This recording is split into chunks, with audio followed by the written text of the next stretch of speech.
Madinma's original name is Chidima. And Madinma is Chidima Blessing Oboy.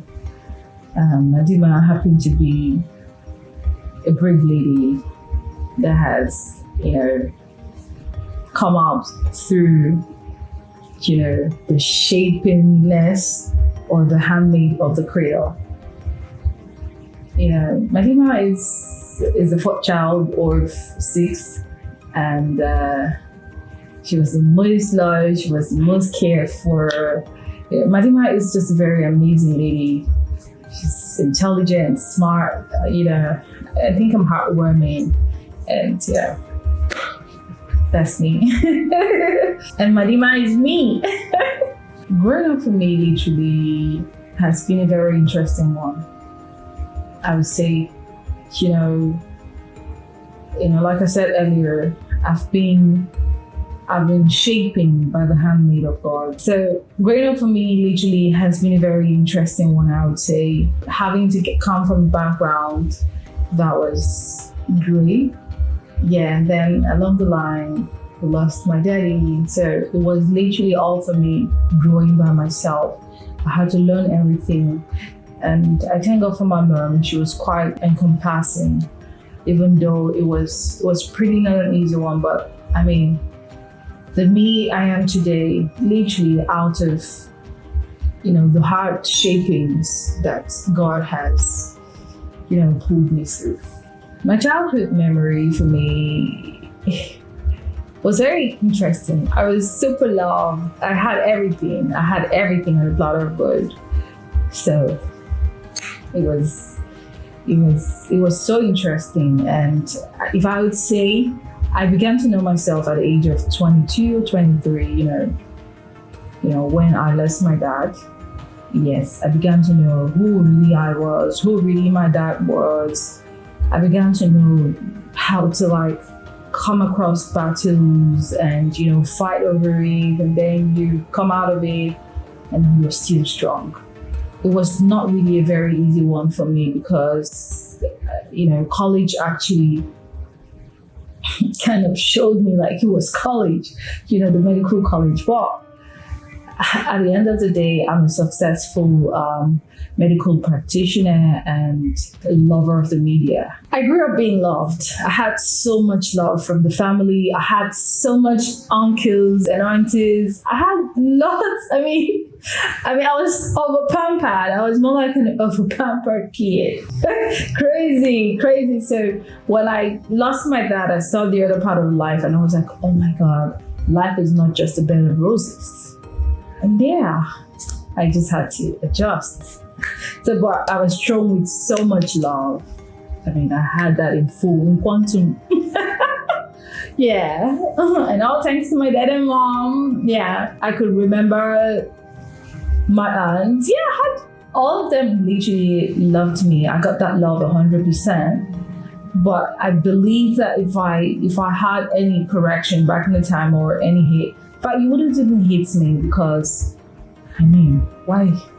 I was the most quiet. I was more like the sicky child because I was always getting sick. And if you dare touch my skin, you will explain to my daddy.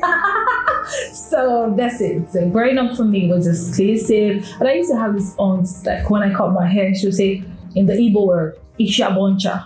And so when she said, Mommy, auntie called me this, I should start laughing. And because we were namesakes, so my mom said, no, you are Chidima, she's Chidima, so she's talking to herself too. So I'm like, oh, that's great.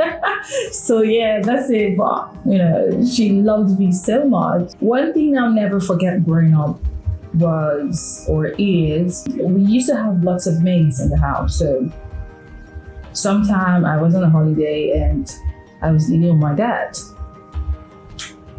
We were on a break set off. So I was in my bedroom and he was in the room. And this was shortly before he passed on. So he was like, I don't know, but I was kind of like having fun because I felt like other helpers in the house would get him something to eat. So But we didn't get him nothing to eat. And if there was one thing my dad left with me before he passed on, was he came to my room and told me, Ada, how are you? And I was like, Daddy, I'm fine. He said, do you know I'm hungry? And I said, no, Daddy, I thought those guys gave you food. And he was like, no. When you are with a man, never let him get hungry. Never keep a man hungry. So in as much as I was too overlaid at home, had everything, but I went home with an assignment from my dad, that whenever I'm with a man or my man, I should never let him hungry. It's a very huge one for me. And I mean, it's laid on me. And that's why till today, I can be so petty, but my man can never go hungry. He left me with a memory I would always relate with and can never forget in my life. If a roll to a man's head is straight in his stomach, I wouldn't really say, because I know there are some men who are petty and will want to do everything. Yeah, I hope I made such kind of man, but I don't know, but I just feel like it's another way of submission, to your husband, or is another way of being submissive to the man, like trying to care for the man to make sure he's okay and he has strength to do more things for the home. That's just what I've always understood about that. What I would have loved to have but never happened or never did is I wish my dad stayed longer. I wish he did.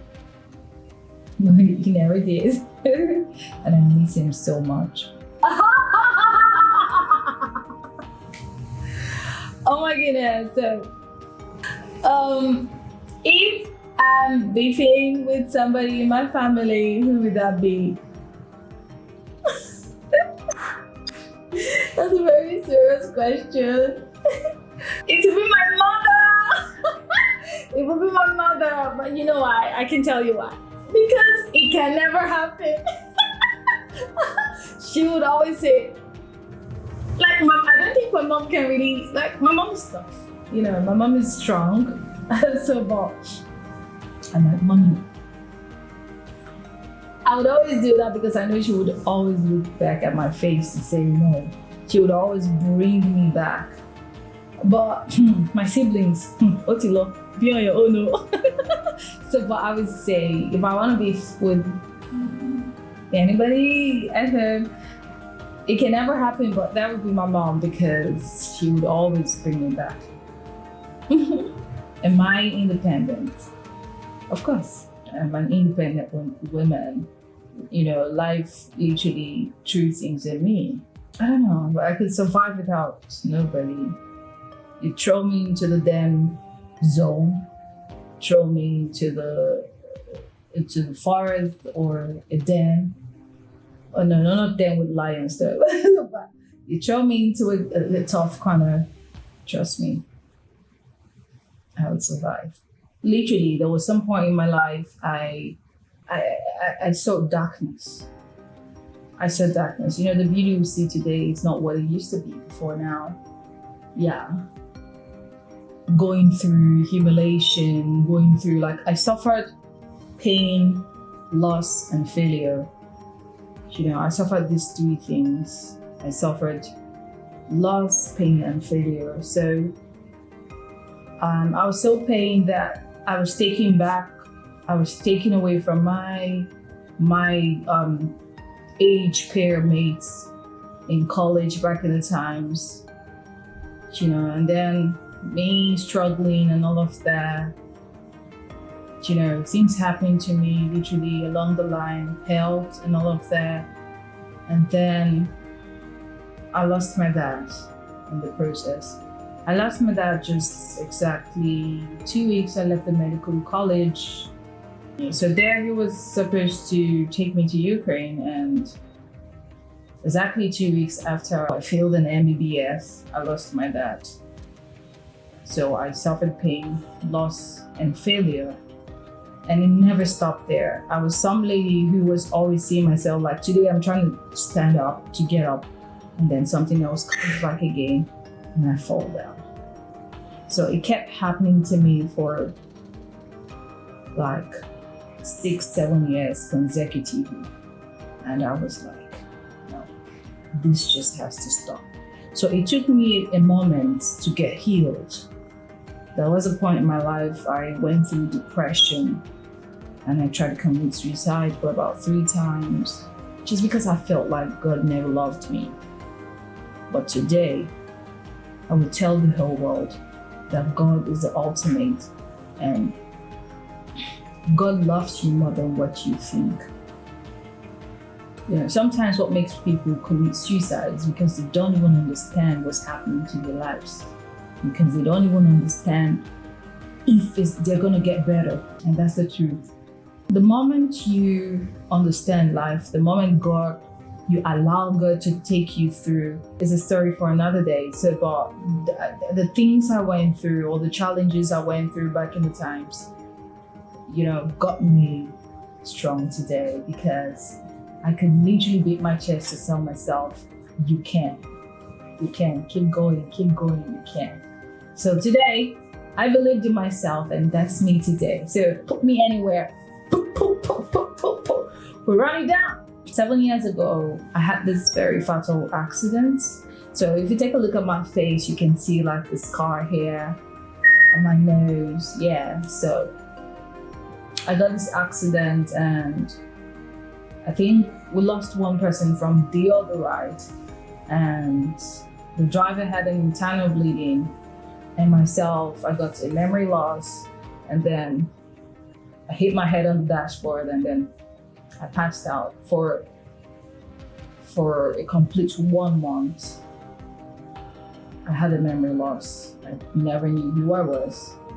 So, yeah, I've had an accident before that almost took my life, but thank God for life today.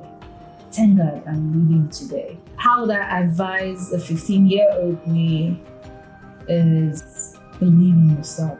Always know that you are good at something, somewhere, somehow. 15 years ago, I used to see myself singing in church. There I started singing in church. I never, my dad was like, oh, you need to finish college before you start singing. You know how the African parents always, saw the musical field to be. So he was like, oh, you need to finish up with college and then get back, to your talent. So what?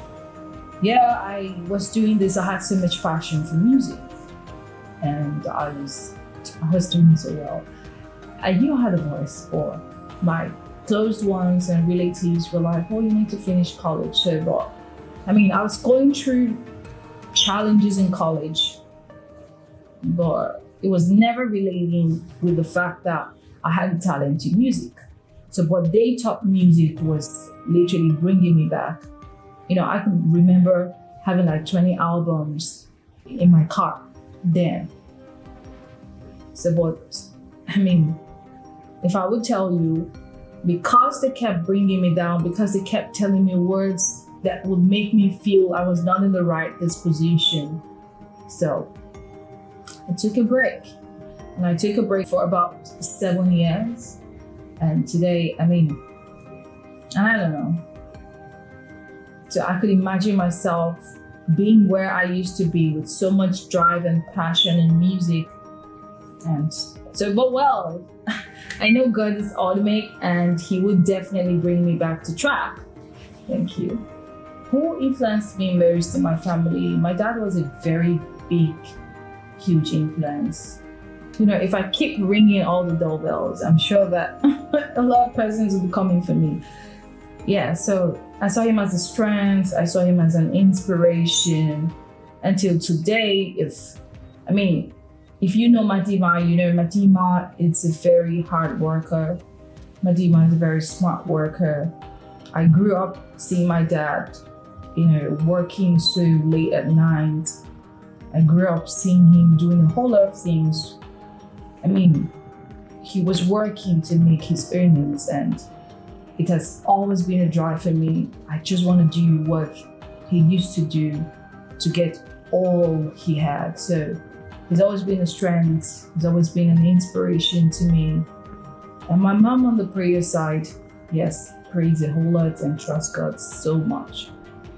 So I think both parents literally were the drive for me.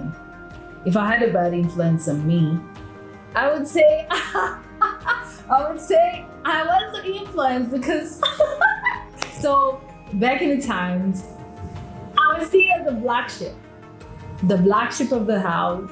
Yeah, because I was fun to deal with. I was so lively. I was so interesting. So all my siblings literally were just holy it down.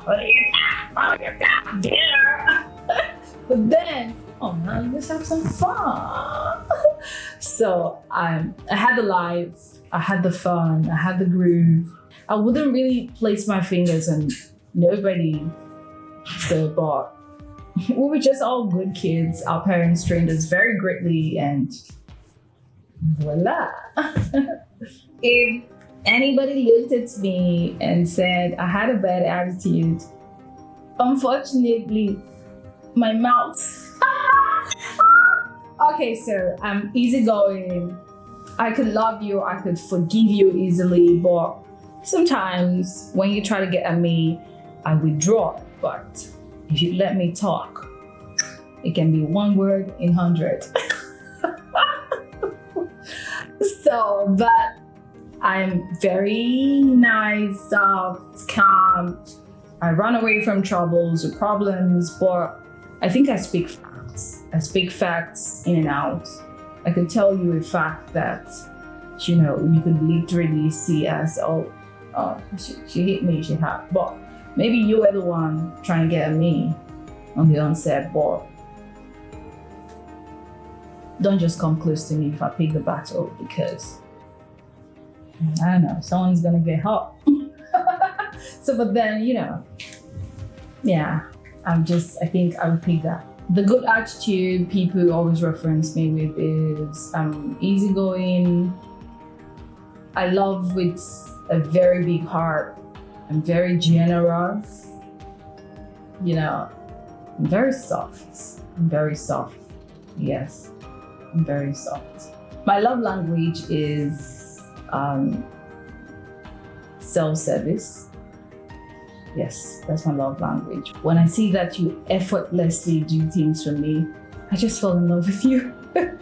Because I'm like, oh my goodness, you have a very lovely heart. You have my kind of heart, so I should give you what you give to me. So that's my love language. Always wanting to be there for me, assist me, showing kindness. You got me. What's the word? You got me. What I've been passionate about is media and music. Okay, back in the times it used to be medicine, so that's why they call me 3 M's: media, medicine, music, and then Madinma. So that's like a quadrant M.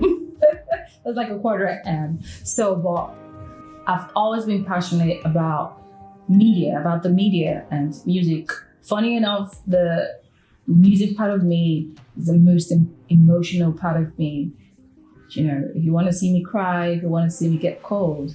I've always loved the media because I realized I had the skill of communication.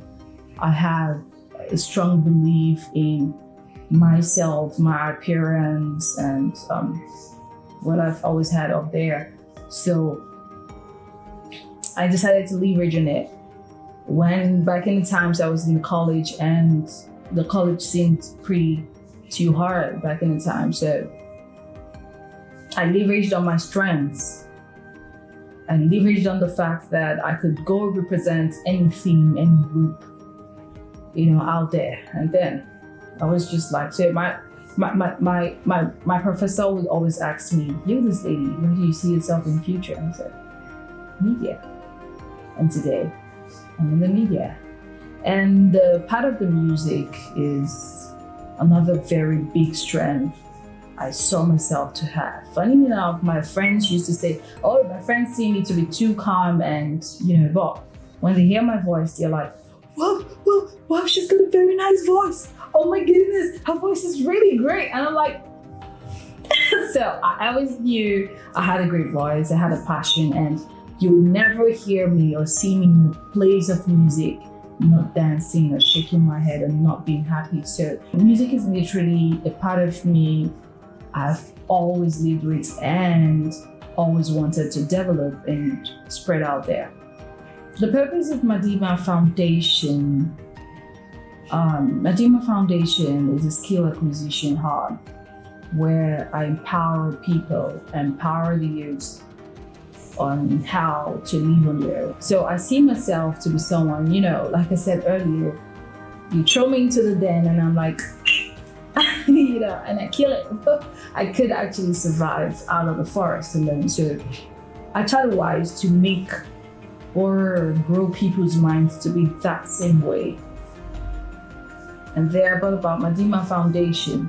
Madinma Foundation takes you to the pitch, teaches you how to work hard, get a skill for yourself, develop your hand skill, your mental skill, your talent skills, and boom. Wherever you find yourself, you survive. Wherever you find yourself, you use those skills to survive. So I thought about, the less privileged, not having the opportunity to have the money to train themselves. And I said, no, I think you should come in to, help these guys. Because at the end of the day, like my coach will always say, knowledge is power. And it's the knowledge you have that makes you who you are. My biggest weakness, if I would say, is not being able to encourage myself to eat, to feed. Yeah, I could do everything. I could take myself, go shopping. I could do assignments. I could help people out there.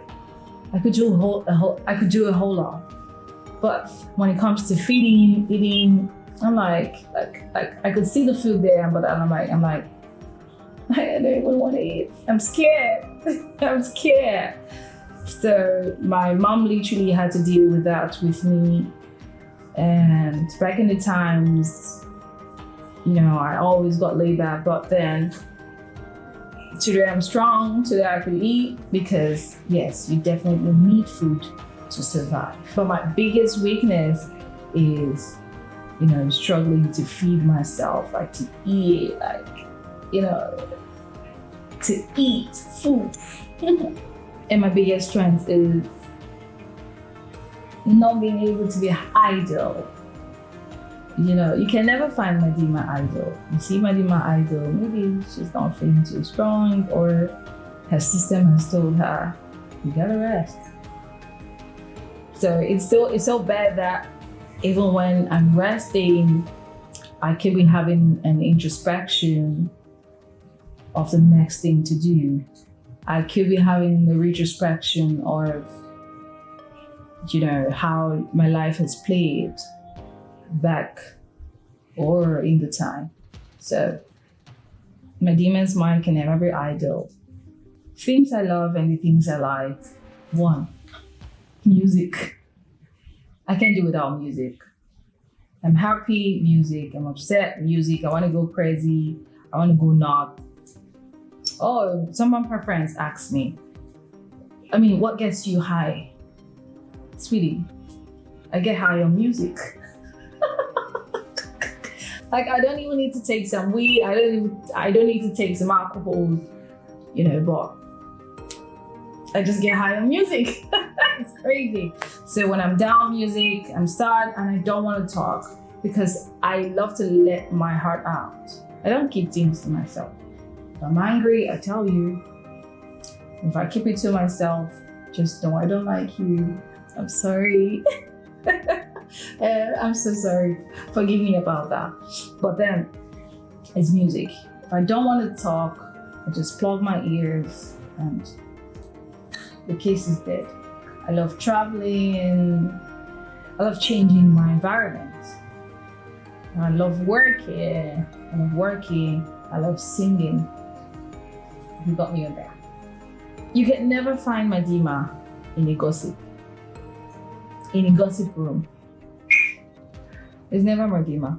The moment I just see that you're talking about somebody, I'm like, count me out. I hate troubles. So when I see them coming, I spot them in a hurry and I'm like, get out of here.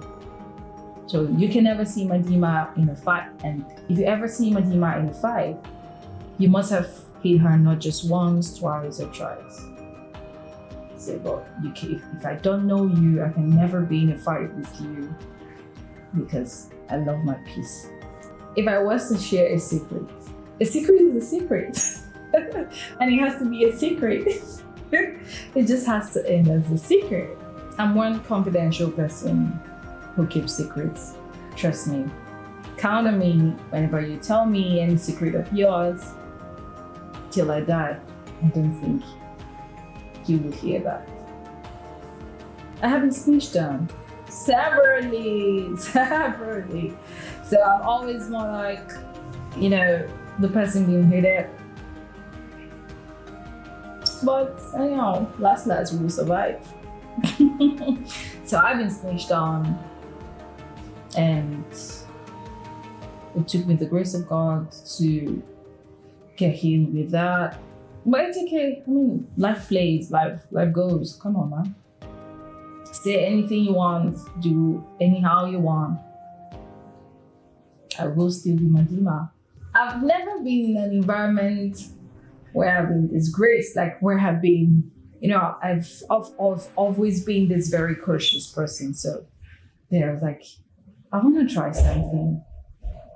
So I was in the middle of the crowd and I was telling my friend, see, I want to run into Timaya. I want to run into Timaya. So yeah, it was awkward for me because that wasn't me. So Timaya was on the stage and, he was performing on stage and I ran through the backstage and I, hugged him and ooh! So all the bouncers tried to carry me out and then they took off my wig on stage and I'm like, well, thank you. So that was literally awkward, but it was orchestrated. It was intentional by me. So, but then, well, I don't know. I didn't gain nothing from it, right? Well, oh well. So I think later on, Timaya saw me. I was like, oh, who's that girl? Oh, you're that girl. You're that crazy girl. Oh, get out. So, but yeah, it was awkward. My slogan has always been, be the you in you. Be the you inside of you.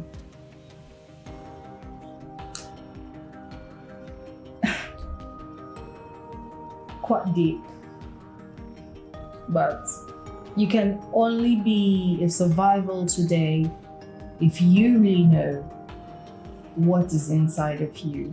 If you really know you've got a lot inside of you to enable you survive.